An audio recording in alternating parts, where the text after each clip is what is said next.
This is less of a creepy one-person encounter and more of a whole community creeped out by one man.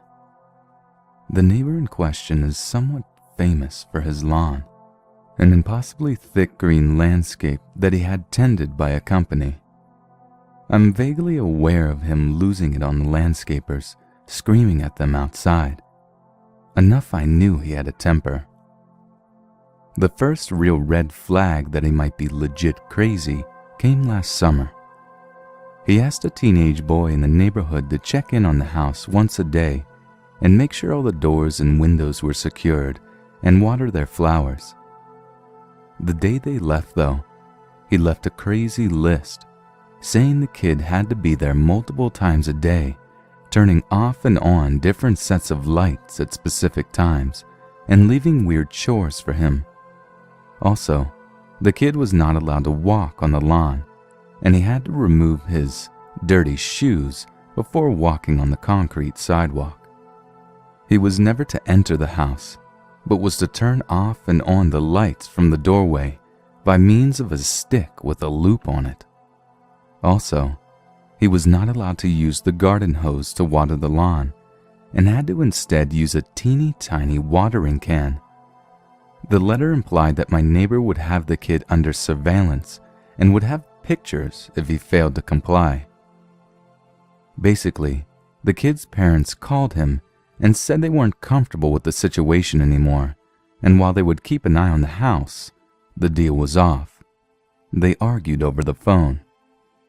When my neighbor got back from vacation, it was early morning, and he immediately went to their house, woke them, and tried to pick a fight with them.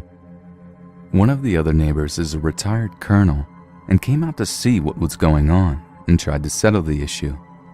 Crazy neighbor said that he would let it rest if he was allowed to bare-ass spank the kid. He flipped out when they told him hell no. Sometime after this, another neighbor was at the grocery store when he was concerned by Crazy Neighbor. Crazy Neighbor apparently just talked at him in rapid fire for a half hour. Among other things, he started saying how wives shouldn't have friends and said that his wife's sister was so fat she broke the toilet seat last time she visited. After this, everyone started talking about how you don't see his wife anywhere. Occasionally she will be out watering flowers, but while her husband is seen out, she isn't. Considering that she used to be a social butterfly, this is weird. During the winter, everyone found pamphlets on their mailbox from the landscaper he uses, along with a note saying it was mandatory to now use this landscaper in our area, and failure to comply will result in being sued. We are private, single-family homes with no homeowners association, so this is patently untrue. During the winter, someone saw his wife and her arm was in a sling and she had a black eye. When they went to ask her about it, he wouldn't let her speak and said she had slid on ice. Since then, there have been a few attempts made to talk to her alone, and all have failed. They've gone so far as to get their church involved and to call a welfare check by the cops when he was out of the house. But if she is being abused, she has been refusing help. Snow was bad this year, and he blew a fit about the snowplows piling snow on his property. So he scattered screws on the roadway outside before they came one morning. Then someone in the neighborhood got a puppy. It's quiet and has a fenced-in backyard. Its owners wake up in the middle of the night to the doorbell ringing. When they come out, Crazy Neighbor is standing on the road at the edge of the property. He tells them that the first time the dog gets out, they won't have a dog anymore, and he pulls out a gun and waves it around before pointing it towards the backyard and saying, "Bang." Obviously, they go back inside and call the cops. When confronted, Crazy Neighbor claims he was out for a walk, thought they were awake and stopped by. He says he didn't get the gun out, but it had been on his belt, and that he didn't mean his statement as a threat. He ended up getting some sort of citation from the police. Come spring, he has taken to sitting outside and writing something every time someone walks or drives by. We don't know what, but I have taken to driving differently home to avoid going by him. Most recently, someone put up a swing set in their backyard. They came back from work to find tire tracks through the backyard and the swing set run over and crushed. No one saw anything, but his massive truck happens to have the same kind of tires as the tread arcs left behind. The retired colonel has taken to compiling statements from everyone and keeping records, because we think this is going to end badly. I recently moved into a new apartment. It's a fairly old building, but the rent is cheap, and it's got its own gym, so me and my roommates were easily sold on the place. We live in the corner apartment, so we only have 2 neighbors. One is a fairly old man, his partner, and their dog. They're pretty nice. The other neighbor, I only met a week ago. I originally heard about her from her boyfriend. One morning, on Monday, as I head out to the elevator to go to work, I'm asked to hold it by a guy running down the hall. I let him on, and we start the ride down. He asks if I'm new and if I like the place so far. I say yes, and give small answers, still half asleep, clutching my coffee thermos. The guy laughs and says, "You look just like my girlfriend, Amy. She's barely coherent until she gets her first cup of coffee." I laugh weakly, my still sleepy brain a little annoyed. Yeah, I'm not a morning person. It's clear that this guy is head over heels for Amy, and is a morning person.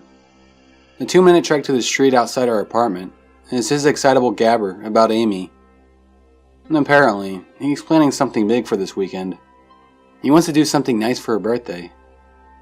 We part ways at the street, and I don't see him again.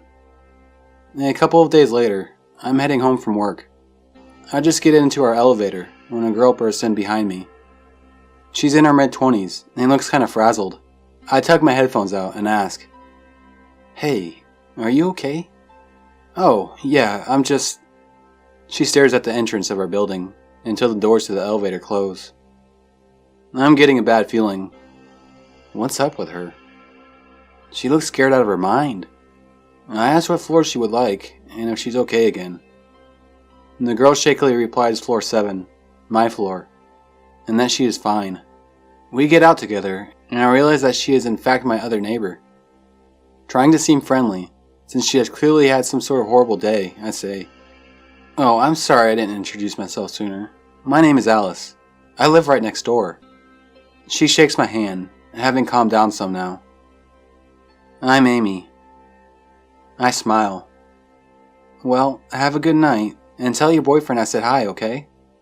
My stomach twists as I see what little color has been returned to Amy's face drain away.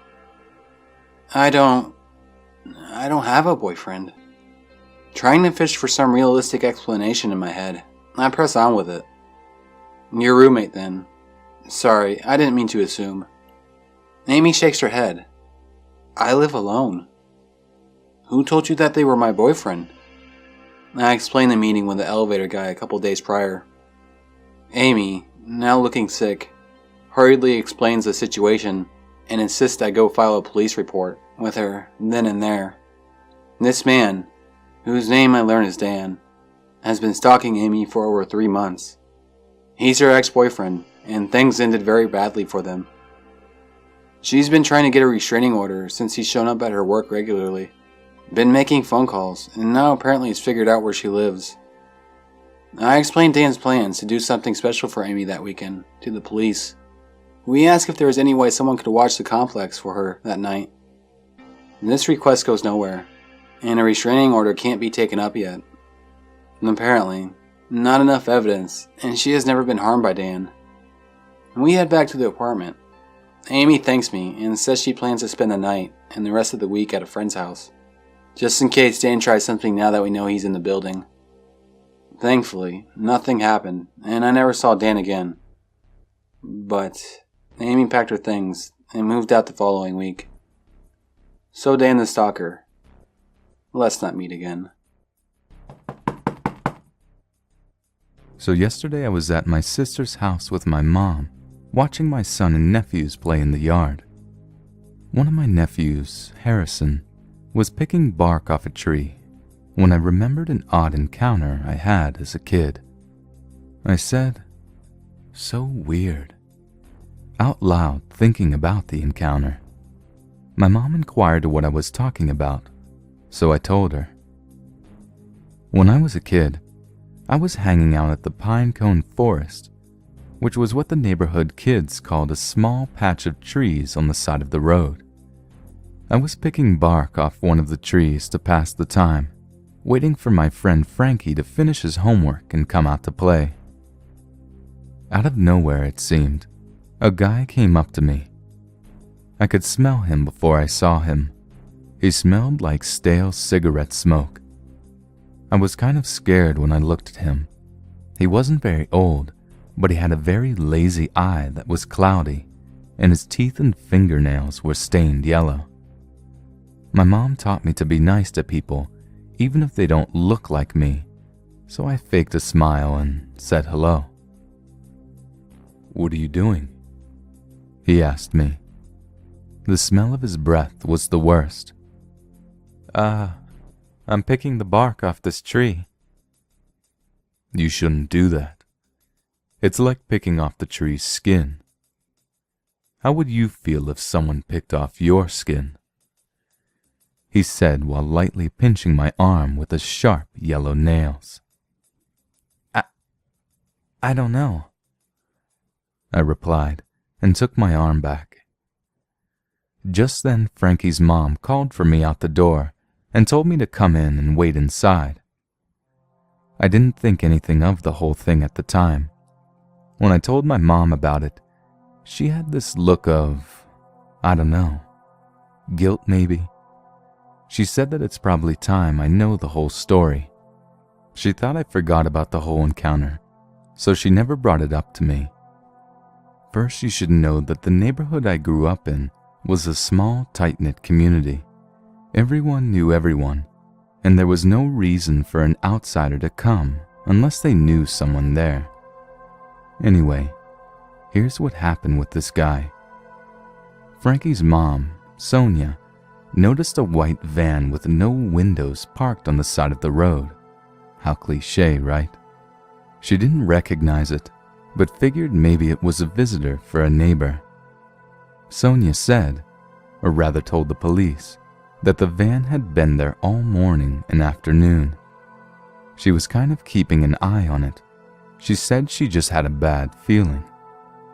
Her house had a huge window in the front facing the pinecone forest, and the van was parked next to it.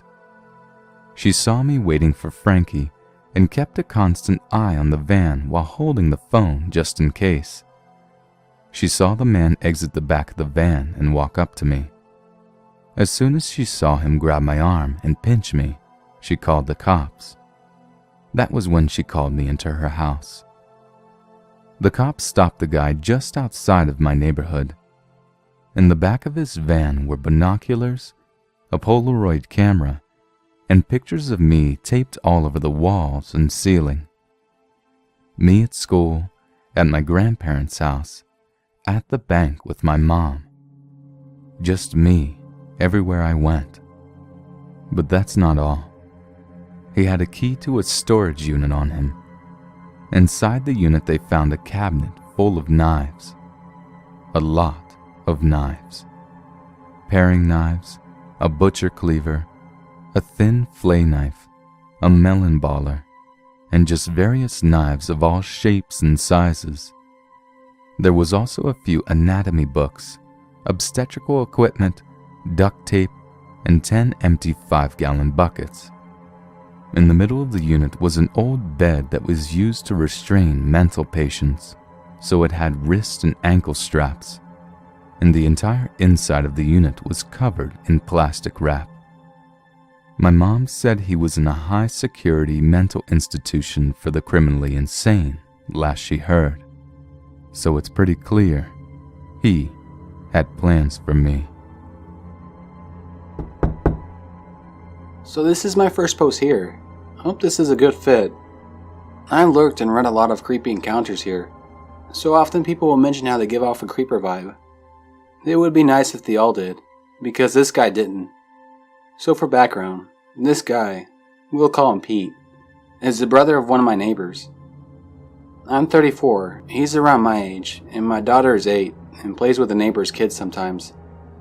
Neighbors are relatively normal people. And yeah, they party a bit, but so do I. Pete seemed as normal as anyone. He didn't have the creeper vibe at all. No sweatpants and tank top with random stains. He didn't drive a creepy van. Never made any inappropriate comments. In fact, he kept a neat goatee and was quite well dressed. And the few times I've met him, we drank and smoked together, and he just seemed like an all-around decent guy. And then one day, the cops are there. They take Pete away in cuffs, and he doesn't live there. But I guess they had a warrant and knew him to visit there, so that's where they got him. Now I figured it was probably no big deal. Maybe a drug charge, or outstanding warrants for some petty stuff. Now I don't ask, because it hardly seems polite to say, "Hey, what did your brother get arrested for?" But it's public record, and I know his name, so of course I checked. And the charge was about as bad as it could possibly be. Child rape. Victim under the age of 13. What in the actual fuck? He didn't seem like that type at all. And I guess that's what really creeps me out. Sick, twisted pedophiles that could easily be mistaken for a normal person. As the father of a young girl, that scares me more than anything else. The creeper vibe just wasn't there. Anyway, he was convicted and will die in prison. So, seemingly normal super creep kitty diddler, let's never meet again. We won't, and more importantly, no other child will ever meet you again either. My husband and I live in an apartment complex in a kind of crappy neighborhood. Low-income homes, what have you. There are always lots of break-ins, and it's right next to kind of the downtown area of my city. It was mid-April of last year, and I was about 7 months pregnant, and my husband and I would often go out on our balcony late at night, really just the outdoor catwalks of the apartments, which connected to the outdoor stairwells and hallways. So it was either very late or very early, depending on your point of view, and it was quite dark, and my husband and I were standing outside looking at the moon over the tops of the apartments. He was smoking, and I was unable to sleep due to back pain, the joys of pregnancy. We were chatting about whatever, and suddenly, in the dark before us from the first floor, we heard someone talking. It startled us both, and my husband cocked his head and made a shushing gesture as we both froze. A man's voice, low, was whispering something from the first floor directly below us. I had chills. I couldn't quite hear what he was saying, but it was only his voice, and he sounded like he was having a conversation with himself. As we stood there, both straining to hear him, his voice seemed to be moving away from us. Then we heard the distinct sound of someone shuffling up the stairs. He was climbing the steps to the second floor, slow and deliberately, still muttering. My husband instinctively moved toward me and put out his cigarette as the man rounded the corner onto the outside landing we stood on. He was maybe 35 or 40, but he looked aged in a way I can't really describe. His hair was prematurely gray. He looked really tired at first glance because of his body language, but his eyes were frantic. My husband later told me that he seemed to be high on meth. My husband wasn't a very good kid 15 years ago and had experience with certain drugs. He was also, unexpectedly, walking a dog, a very pretty blue heeler. He walked right towards us, and my husband stepped in front of me protectively. The dog stopped suddenly, and so did the man, As if he had somehow just noticed us, he visibly jumped, then laughed. Hello? Oh gosh, I didn't even see you there.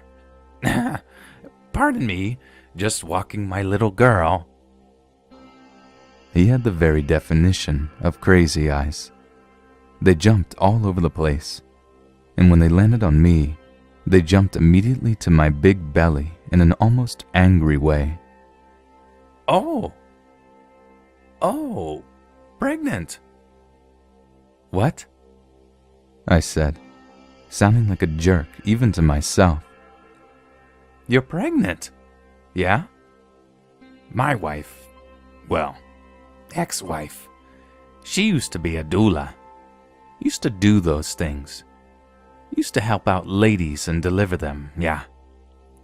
Babies are great. I have 2 babies. Well, my wife has them. Well, ex-wife, I guess. Yeah. It's hard to really convey how he was talking. He sounded really excited, but also weirdly desperate. You could tell maybe he wanted someone to talk to. Now I should mention that I'm a filthy bleeding heart, and my husband is a take no shit, look out for number 1 kind of guy. He cuts the guy off mid-ramble and says, "We were just going inside, man. You have a good night." Sure, I'm sorry. I'm Mike, by the way. I'm Mike. Mike. He sticks his hand out, and I shake it. His hands are soaking wet. I almost immediately yank my hand back, and he doesn't even notice. He's taking the dog leash and twisting it weirdly. Every muscle inside of my body is screaming for me to get away from this man. Instead, I tell him my name. At this point, my husband grabs my arm and yanks me towards our apartment, past Mike and the pretty dog. I waddle to the door, and as I open it, look back. Mike is watching me very intently.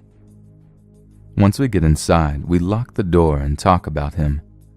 My husband is insisting he was on meth. He also mentions that it's weird that he's walking his dog upstairs at 3 a.m. when we knew he didn't live in our building. I wrote the guy off as a creepy drug addict, brought our shotgun into the bedroom, and fell asleep. 3 nights later, we are outside again. The building across the street from us is another apartment building, and moments after we walk outside, Mike comes out, staring right at us, walking his dog. He is smiling weird. He's headed for the stairs. We wave and go inside and lock the door again. 2 days after that, I'm getting out of my car at around 4 p.m. and he appears, pretty much at my trunk. 1 second I was grabbing my stuff to get up, and the next second he was standing there. There was no dog this time. He engages me in this weird conversation about how he knows my little girl is gonna be beautiful, just like me, and how lucky I am, how I should never ever get divorced because it ruins people's lives. I can tell he is extremely depressed. He says his daughter and wife left him only a few months ago. My husband yells for me from the balcony, and I make a lame excuse and leave Mike to his weird, jittery self. Husband interrogated me on what I said and warned me to just stay away from him. That night, there's a knock at my door. I check my phone, and it's 3:30 a.m. I have a lot of stupid neighbors that like to get wasted, so I decide to wait and see if they knock again. They do, this time more urgently. Feeling hot, fat, pregnant, and tired, I poke my husband with my foot and tell him someone is at the door. He continues snoring loudly. I resigned myself to getting out of bed. I threw on a robe and trotted out to the front door. Just before I unlock it, I froze. Something told me to check my peephole. An unexplained feeling of dread washed over me. Slowly, I peeked through. At first, I didn't even know what I was looking at. I squinted and tried to focus my vision. Something didn't look right. It didn't look like the hallway. I rubbed my eyes and looked again. The realization that I was staring directly into Mike's eye hit me, and I swear it felt like liquid ice in my veins. My stomach was in my feet, my breath caught, my hands immediately started pouring sweat. I jumped back from the door and started stumbling backwards. I backed into a wall and hit my head. I tried to catch my breath. Mike knocked again and called my name, softly, like he didn't want to wake anyone, like he knew I was there. He probably did. Looking into the opposite side of a people will show no clear images, but will show shadows. I turned around and ran into my bedroom, shut the door, and shook my husband awake. He sat bolt upright and grabbed his shotgun, told me to stay in bed. I heard him tell Mike to leave or he was going to call the police, and then silence. Within a minute, my husband came back into the room and said he was gone, that if I heard anything else to wake him up. I agreed and didn't sleep any more that night. Several weeks passed before we heard from him. In fact, we'd all but forgotten about him until our car got broken into. The cops showed up to collect evidence, and we told them about Mike, about his creepy behavior, and how we suspected him of doing it. They seemed confused until we mentioned his dog, and then the officer paled. He asked for a full description of what Mike had done. He wanted a statement. Mike got picked up 2 nights after the People incident for aggravated sexual assault on a pregnant woman in her own home, 2 buildings down from us. He had extremely bad PTSD from his time in the Corps and was also a meth abuser, just as the husband had predicted. So, I'm so glad that I checked that stupid peephole.